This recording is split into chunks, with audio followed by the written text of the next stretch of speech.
विजय भाटकर जी, कुलाधिपति नालंदा विश्वविद्यालय नालंदा, प्रोफेसर श्रीनिवास जी वरखेड़ी जी, कुलपति केंद्रीय संस्कृत विश्वविद्यालय, प्रोफेसर राधाकांत ठाकुर जी, कुलपति राष्ट्रीय संस्कृत विश्वविद्यालय तिरुपति, प्रोफेसर मुरली मनोहर पाठक जी, कुलपति लाल बहादुर शास्त्री राष्ट्रीय संस्कृत विश्वविद्यालय, श्री विवेक देवराय जी, अध्यक्ष आर्थिक परामर्श परिषद, श्री चला वेंकटेश्वर जी, कुल सचिव राष्ट्रीय संस्कृत विश्वविद्यालय तिरुपति, यहाँ उपस्थित हमारे विश्वविद्यालय के सभी वरिष्ठ शिक्षकगण, छात्रगण और संस्कृत के सभी मनीषीगण, सबका हार्दिक अभिनंदन, सबका हार्दिक स्वागत। सर्वेभ्य उत्कर्ष महोत्सवे हार्दिक शुभकामना।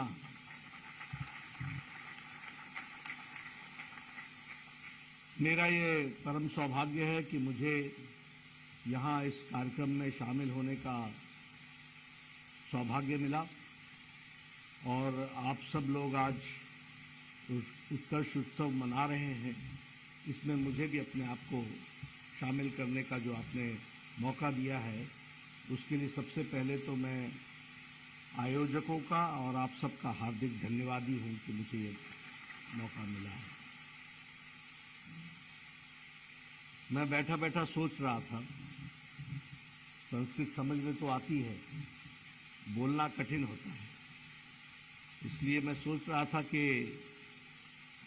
मेरे लिए ऐसे मनीषियों को, ऐसे विद्वान जनों को उनके सामने कुछ कहना एक कठिन कार्य होगा और न्याय करना तो अति ही कठिन होगा। लेकिन फिर भी आपने मुझे बुलाया है तो मैं ज़रूर कुछ बातें आपके सामने रखूंगा।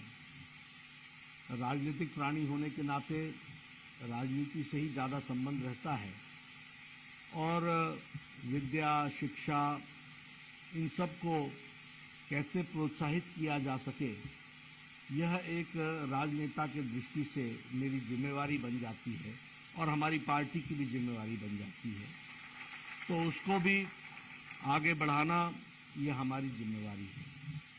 आज बहुत ही खुशी का अवसर है कि हम यहाँ पर 3 विश्वविद्यालयों को जो सेंट्रल यूनिवर्सिटी बनाई गई, उसके उत्कर्ष उत्सव में यहाँ पर शामिल हुए हैं। और यहाँ आप 2 दिनों में 7 तारीख से लेकर 9 तारीख तक आप सब लोग विभिन्न विषयों पर चर्चा भी करने वाले हैं और उसको आप आगे बढ़ाने वाले हैं। विशेष करके संस्कृत को किस तरीके से आगे बढ़ाया जा सके, उसको किस तरीके से जन उपयोगी बनाते हुए, जन उपयोगी तो है ही, लेकिन जनता तक वो पहुंच सके ठीक ढंग से, इस पर भी आप ज़रूर कार्य कर रहे हैं और उसको आप आगे बढ़ाएंगे।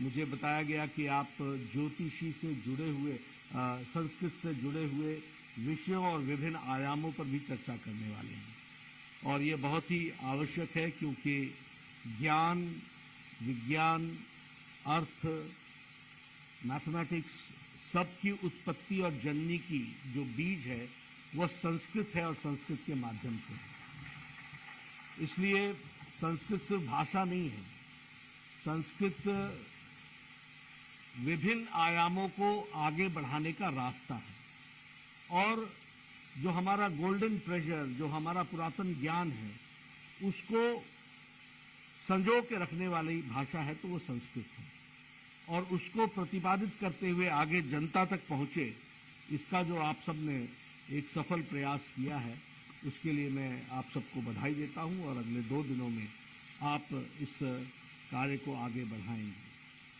मैं ये भी सोच रहा हूँ कि जो लोग संस्कृत के इतने प्रगाढ़ विद्वान हैं, उनके सामने मैं कोई भारत की संस्कृति की चर्चा करूँ तो ऐसा होगा जैसे सूरज को दीपक दिखाने के बराबर। इसलिए मैं वो हिमाकत नहीं करूँगा, लेकिन एक वाक्य में ज़रूर कहूँगा कि जहाँ संस्कृत है वहीं संस्कृति है और वहीं संस्कृति के साथ साथ विकास का जो माध्यम है वह, उसमें हम सब लोगों को एक अच्छे उपकरण के रूप में उसको आगे बढ़ाने का मौका मिलता है। मुझे यह जानकर के खुशी है कि सभी लोग, विद्वान लोग यहाँ पर चर्चा करने वाले हैं और उसको आगे बढ़ाने वाले हैं। हम सब ये भी जानते हैं कि सबसे पुरानी पुस्तक और सबसे पुरानी पुस्तक जो अवेलेबल है वह ऋग्वेद, वह भी संस्कृत में, और वह संस्कृत के माध्यम से ही हम सब तक पहुँचती है। इसलिए हमको यह कोई अपनी हिस्ट्री बताने की आवश्यकता नहीं है। हम सब लोग अपने इतिहास को अच्छे तरीके से जानते हैं और ये अमृतवाणी भी है, देवभाषा भी है, और जिसे हम कह सकते हैं कि अंधेरे से उजाले की ओर ले जाने का, फ्रॉम डार्कनेस टू लाइट, इसका माध्यम है तो वह संस्कृत है। इसको भी हमको ध्यान में लेना चाहिए। अभी हम लोगों ने शास्त्री जी के, पूर्व प्रधानमंत्री जी के वक्तव्य सुने, कितना सारगर्भित उन्होंने कहा था और कितनी सरलता से उन्होंने एक भविष्यवाणी की थी जो आज हम उसको साकार होते देख रहे हैं। मित्रों, जहां तक हमारे प्रधानमंत्री नरेंद्र मोदी जी का सवाल है और हमारी पार्टी का सवाल है, भारतीय जनता पार्टी, हम संस्कृति के रक्षक हैं और संस्कृति को आगे बढ़ाने की दृष्टि से कार्य करने वाले लोग हैं। इसलिए जहां संस्कृत होगा वहां हमारी विचारधारा होगी और उसके साथ खड़ी विचारधारा मिलेगी, यह मैं जरूर कह सकता हूं। और भारतीय परंपरा, भारतीय संस्कृति, भारतीय उल्लेख जो मिलते हैं उनको आगे बढ़ाने के लिए भारतीय जनता पार्टी के रूप में भी और प्रधानमंत्री मोदी जी के रूप में जो सर्वोच्च पद पर भारत के एग्जीक्यूटिव के रूप में बैठे हैं, वह निश्चित रूप से उसको बढ़ाने में कोई कसर नहीं छोड़ेंगे, ये मैं जरूर विश्वास दिलाना चाहता हूँ। इसलिए जैसा अभी हमारे राधाकांत जी कह रहे थे कि ये बड़ा अच्छा काल है और इस काल का हमको उपयोग करना चाहिए, मैं आपको दो बातें कहना चाहूँगा। निश्चित रूप से ये सबसे अच्छा काल है और इसमें बढ़ने का पूरा स्कोप संस्कृत को रहेगा, यह हमारी जिम्मेवारी है। हाँ, राजनीतिक व्यक्ति हूँ इसलिए ये जरूर बोलूँगा कि यह काल सदा रहे, इसकी जिम्मेवारी आपकी है, इसकी चिंता आप करिए।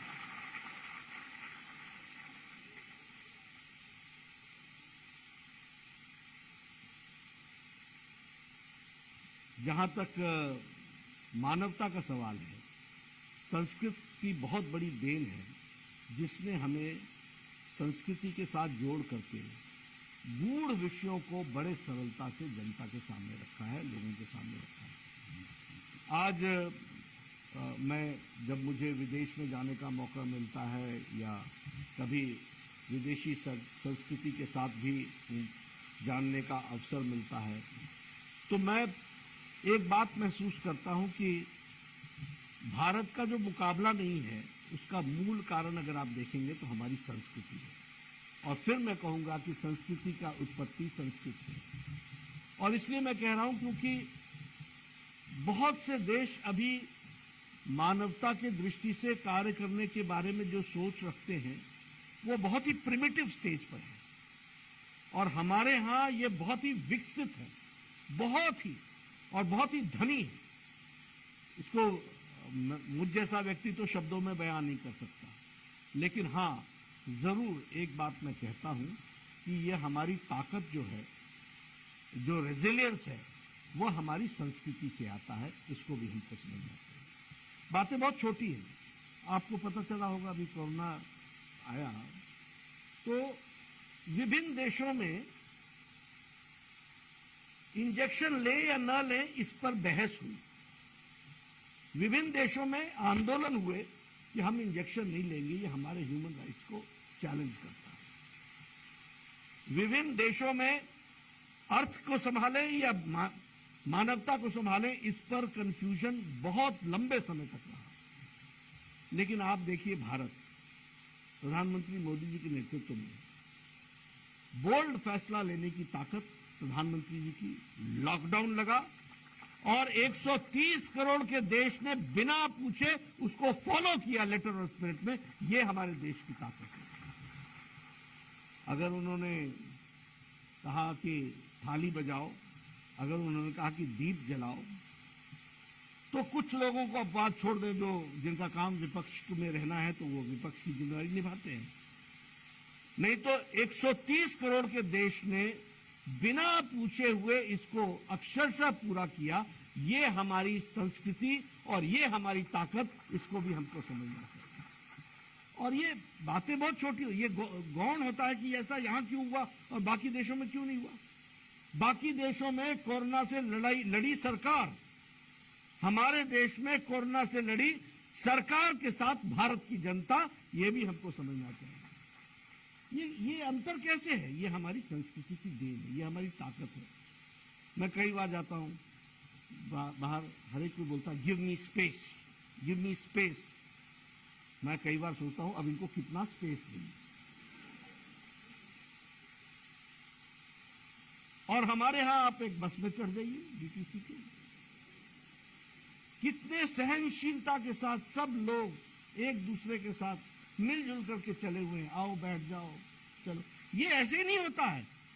130 करोड़ की जनता को संभाल के रखना, ये भारत की संस्कृति है जिसने हमको आगे बढ़ाने का काम किया।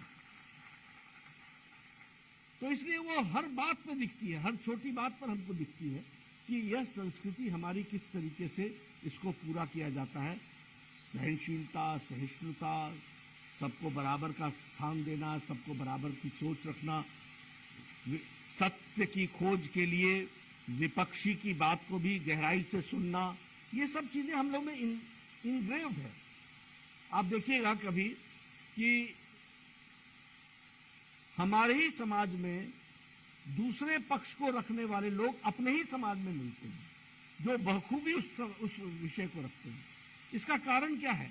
इसका कारण है कि ये जो हमको संस्कृति में, संस्कृत से मिला है स्वच्छंदता, सोचने की शक्ति को आगे बढ़ाते जाना, यह सब छोटी बड़ी बातें हमको, उसकी जो देन है वो हमको अपनी भारतीय संस्कृति में निहित है और भारतीय संस्कृति में संस्कृत में निहित है। इसको हमको ध्यान में रखना चाहिए। आज हम यहाँ पर अपना 3 विश्वविद्यालयों का उत्कर्ष उत्सव मना रहे हैं। वो सेंट्रल यूनिवर्सिटीज बनी है और यहाँ पर हमारे नालंदा विश्वविद्यालय के कुलाधिपति भी है, आर्थिक विषयों के परामर्श करने वाले हमारे भाई साहब भी हैं, सब लोग यहाँ पर उपस्थित हैं। मैं यहाँ यह जरूर कहना चाहता हूँ कि यह एक बहुत बड़ी घटना तो है ही कि तीनों विश्वविद्यालयों को सेंट्रल यूनिवर्सिटी बनाई है, लेकिन इससे बड़ा विषय यह है कि यह प्रधानमंत्री जी की कमिटमेंट की, सोच की, कमिटमेंट का ये प्रदर्शन है। इसको भी हमको समझना चाहिए, ये उसका रूप है, उसको भी हमको ध्यान में रखना चाहिए। क्यों पहले नहीं हुआ? क्यों सेंट्रल यूनिवर्सिटी पहले नहीं बनी? क्यों आज सेंट्रल यूनिवर्सिटी बन रही है? अगर हमको समय, अगर प्रधानमंत्री जी को सिर्फ राजनीतिक दृष्टि से देखना तो कहते कि पहले एक पर एक्सपेरिमेंट करते हैं, फिर देखते हैं दूसरा विश्वविद्यालय बनाए। तीनों के तीनों विश्वविद्यालयों को सेंट्रल यूनिवर्सिटी बना दिया, इसलिए कि उनके विचार में संस्कृत को महत्व देकर के आगे बढ़ना है। इस बात को हमको समझना चाहिए। और इसी में से जब नीयत साफ होती है तो नीति साफ बनती है। जब नीयत साफ है, स्पष्ट है प्रधानमंत्री जी की, तो नीति भी स्पष्ट है। और नीति को जमीन पर लागू करने वाले कार्यक्रम के रूप में आप सब मनीषी लोग हैं जो उसको पूरा करेंगे और संस्कृत को आगे बढ़ाएंगे, ऐसा मेरा विश्वास है। आपसे मैं एक बात और कह करके बात समाप्त करूंगा, क्योंकि हमारे कुलाधिपति और बाकी सब लोगों ने अपना वक्तव्य रखना है।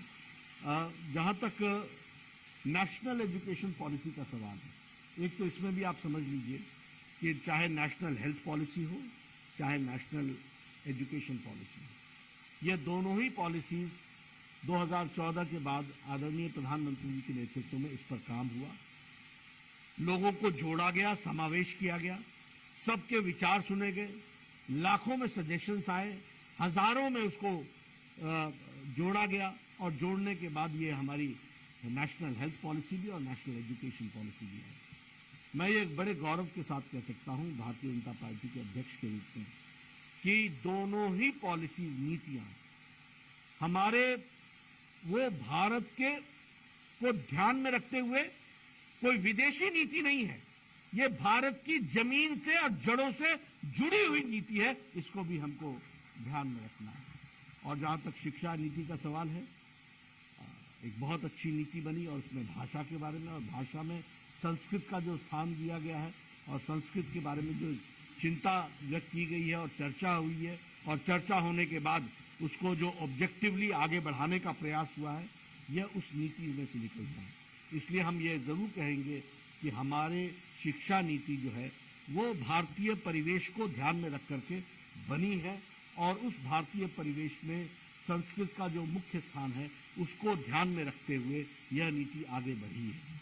इसलिए मैं यह जरूर कहूँगा कि आप सब लोग इसको आगे बढ़ाएंगे और पूरी ताकत के साथ आप सब लोग लगेंगे और संस्कृत को जो गौरव में उसका स्थान है उसका गौरव गान भी करेंगे और गौरव बढ़ाएंगे भी, इसमें भी आप लोग अपना योगदान करेंगे, ऐसा मैं मानता हूँ। आपका ज़्यादा समय न लेता हुआ मैं एक ही बात कहूँगा कि आपको मेरी शुभकामनाएं हैं।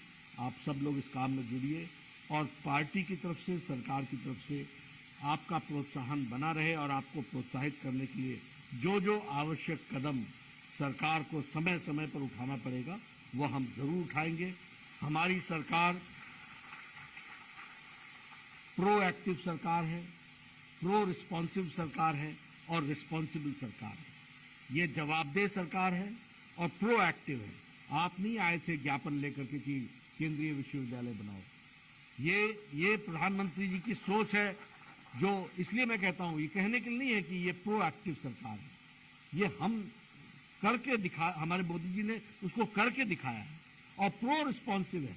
आपने जो भी बातें कही हैं उसको पूरा करना ये हमारी जिम्मेवारी है और विद्या शिक्षा ये किसी भी जीवित समाज का बहुत महत्वपूर्ण आयाम है। इस आयाम को संभालते हैं तो देश संभलता है, इस आयाम को संभालते हैं तो संस्कृति संभलती है, इस आयाम को संभालते हैं तो मानवता संभलती है। इस बात को हमको ध्यान में रखना चाहिए। इसलिए आपको मैं विश्वास दिलाता हूं कि राजनीति में जरूर हूं, लेकिन राजनीतिक दृष्टि से जिन नीतियों को आगे बढ़ाने का काम प्रधानमंत्री मोदी जी ने किया है उसको जनता तक पहुंचाना, जमीन पर उसको आगे बढ़ाना, ये मेरी जिम्मेवारी है। आपको अगले 2 दिनों के उत्कर्ष उत्सव के लिए बहुत बहुत शुभकामनाएं हैं। आप आगे बढ़ें और बढ़ करके इस कार्य को आगे बढ़ाएं। इन्हीं शब्दों के साथ बहुत बहुत धन्यवाद।